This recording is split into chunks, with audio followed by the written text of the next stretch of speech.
دیکھیے، جب رسول اللہ صلی اللہ علیہ وسلم غزوہ احد میں شریک ہوئے تو سب لوگ جانتے ہیں کہ وہاں پر شکست ہوئی تھی. تو کسی نے زور سے رسول اللہ کو پتھر مارا، وہ آ کر یہاں لگا اور دانت ٹوٹ گیا.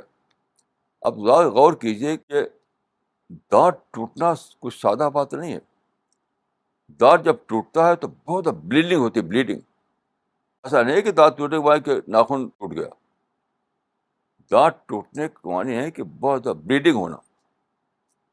چانچہ بلیڈنگ ہوئی اور آپ یعنی کمزوری کی وجہ سے وہاں پر گر پڑے. اس وقت آپ کی زبان سے نکل گیا کہ ایسی قوم کس طرح فلاح پائے گی جو اپنے پیغمبر کو لو لہان کرے. یہ کتاب میں لکھا ہوا آپ پڑھ لیجیے کہ ایسی قوم کیسے فلاح پائے گی جو اپنے پیغمبر کو پتھر مار کر لو لہان کرے. تو اسی وقت جبریل آئے. ایک آیت اتری جو قرآن میں موجود ہے کہ آپ کو ایسا کرنے حق نہیں. لیس لک من الامر شیء، اس معاملے میں بولنے کا حق نہیں ہے آپ کو کچھ بھی. یہ خدا کا فیصلہ ہے.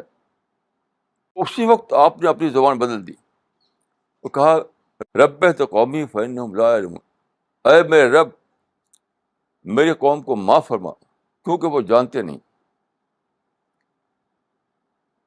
یہ آخری ٹیسٹ ہے کہ اتنا بڑا اتنا زیادہ نگیٹو ایکسپیرئنس ہوتا ہے لیکن آپ کو حق نہیں بد دعا کرنے کا. آج کل مسلمان جو بد دعائیں کرتے ہیں سارے دنیا میں، یہ تو گناہ کا کام ہے. یہاں سے لے کر امریکہ تک مسجدوں میں بد دعائیں ہو رہی ہیں. یہ بلا شبہ گناہ کا کام ہے. یہ مسلمان اپنے الٹا پڑے گا ان کو.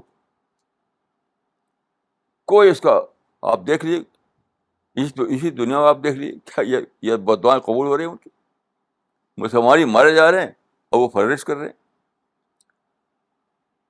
تو رسول اللہ کو اس وقت بھی بد دعا کرنے کی اجازت نہیں تھی جب کہ کسی نے پتھر مار کر آپ کو دانت توڑ دی اور بلیڈنگ ہوئی. اور آپ کو یہ کہنا پڑا کہ رب قومی فإنهم لا يعلمون. یعنی آپ کو صرف ایک ہی چوائس ہے، وہ دعا کرنا.